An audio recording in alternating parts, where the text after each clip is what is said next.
Before TV, TikTok, and fame, there was the circus, a world built on shock and wonder. While they also feature animals and creepy clowns, the real show was freak show. Now I know that's a pretty harsh term. But back then, it was the headline. These were people with rare conditions or extreme anomalies that pulled crowds like magnets. Some were celebrated, others exploited, but all of them lived in a spotlight built on difference. Today, we're looking at the lives of 15 such so-called circus freaks, whose stories still defy logic, and even the reality itself. Number 15. The Armless Wonder. He never needed hands to hold attention.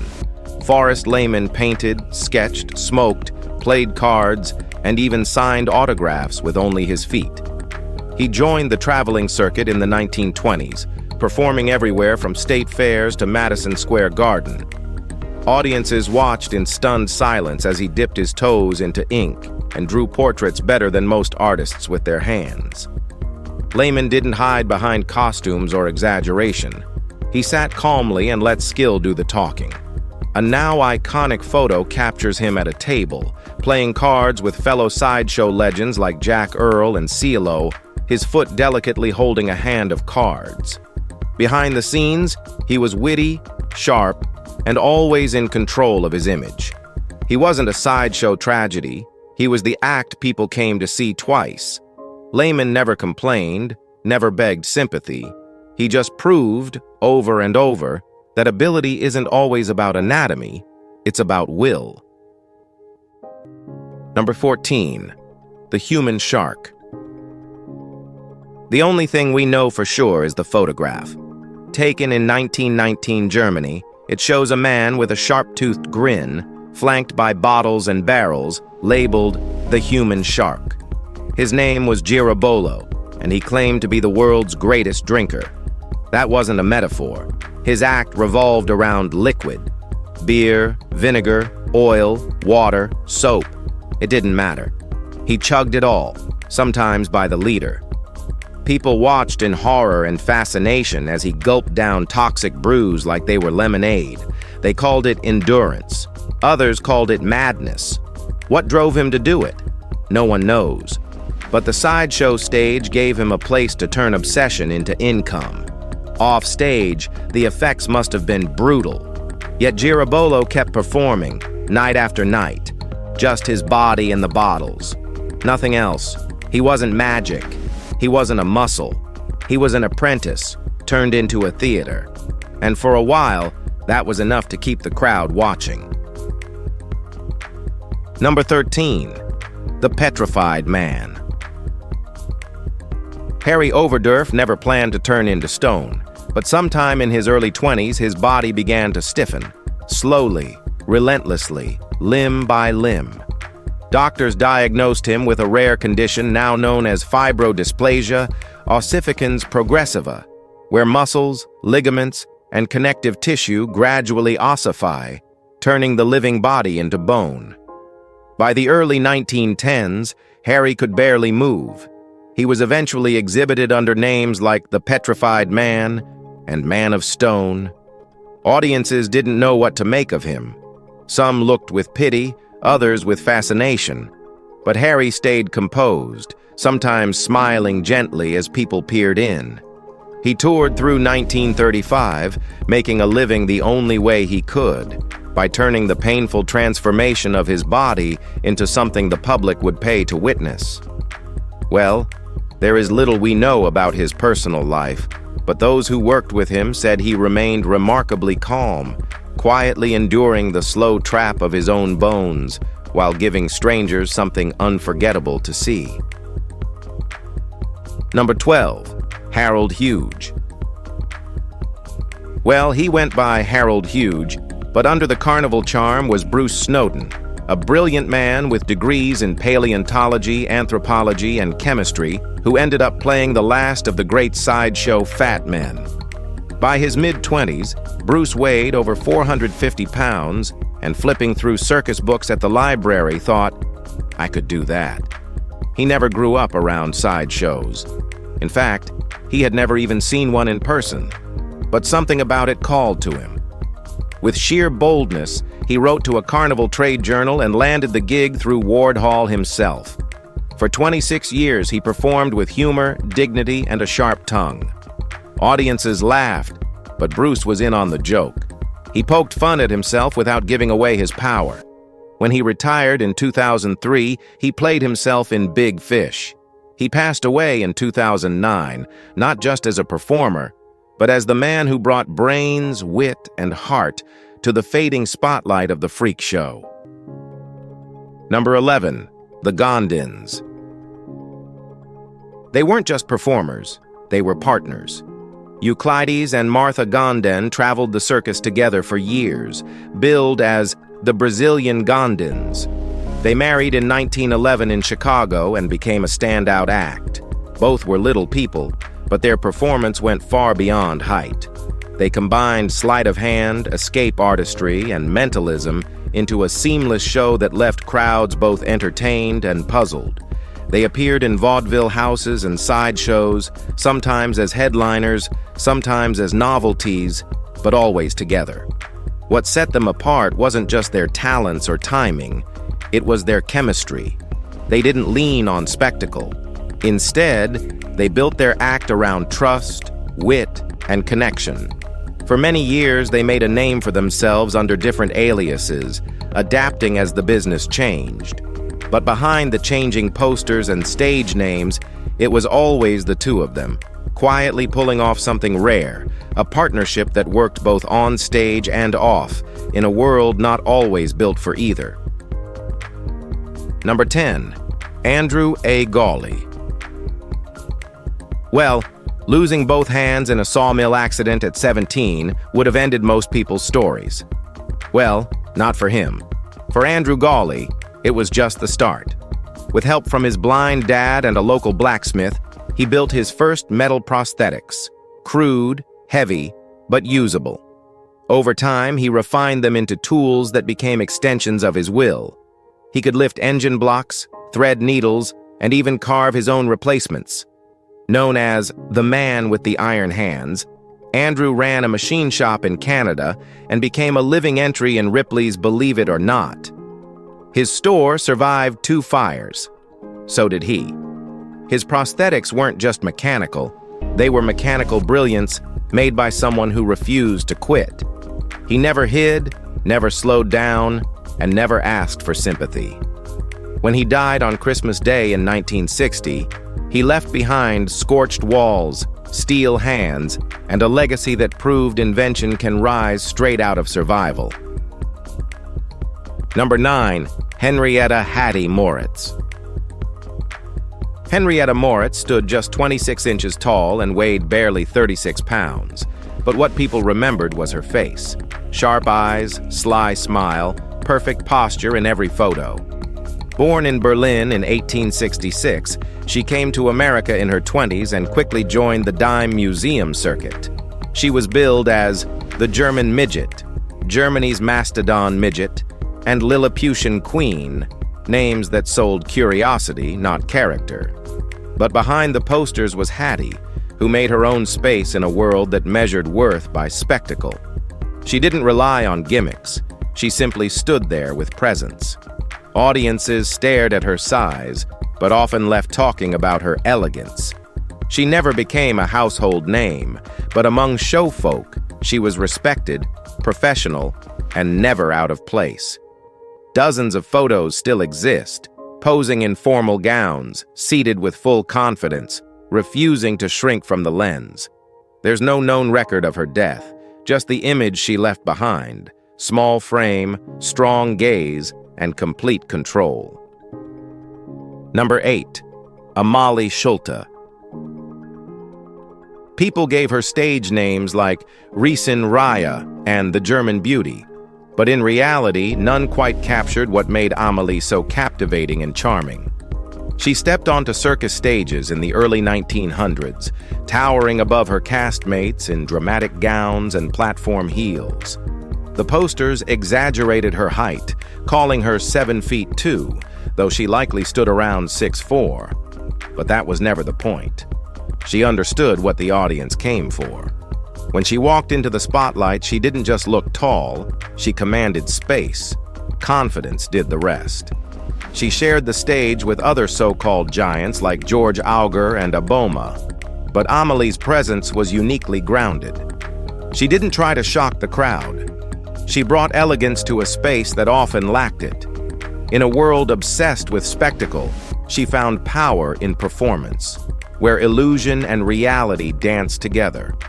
Whether people saw her as awe-inspiring or just another act, Amali never once shrank from being fully seen. Number 7.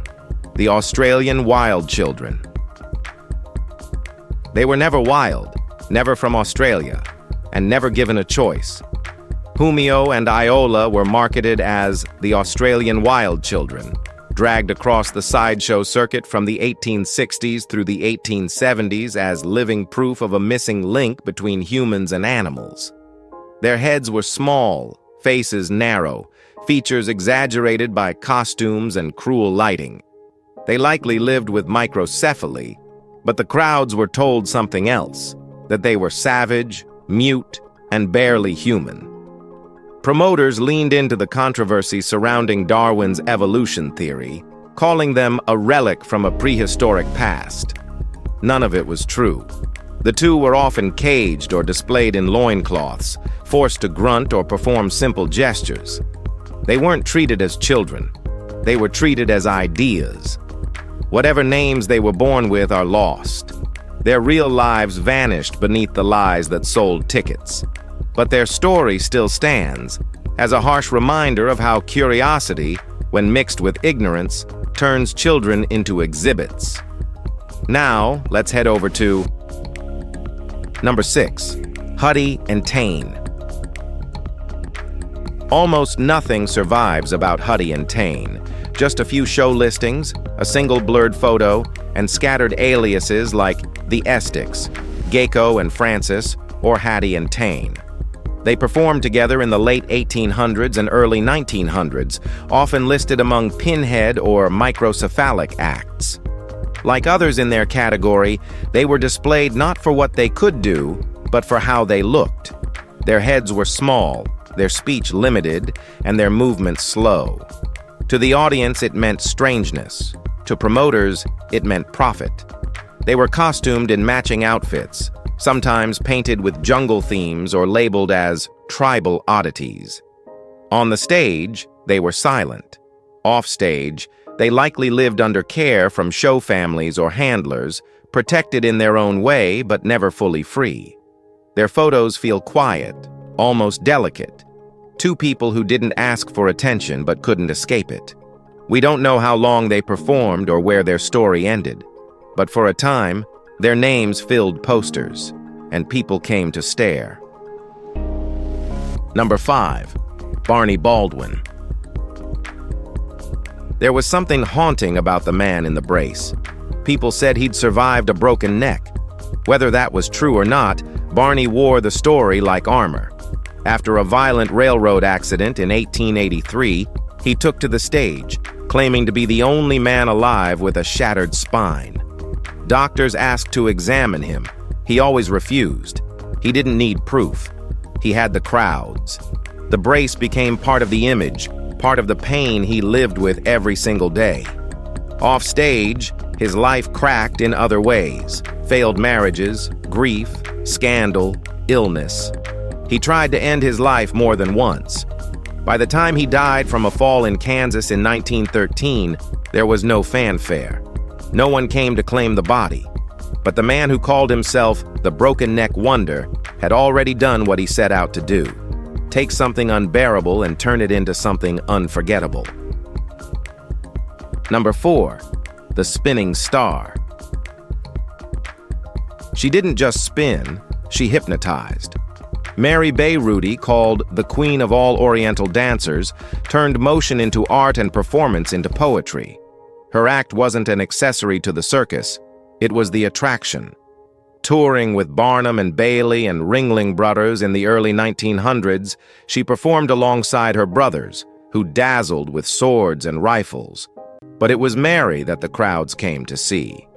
In 1906, She broke records at Madison Square Garden, spinning nearly 3,000 times in under 40 minutes.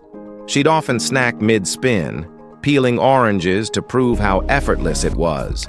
Her flowing skirt, stitched with global flags, became a blur of color under the lights.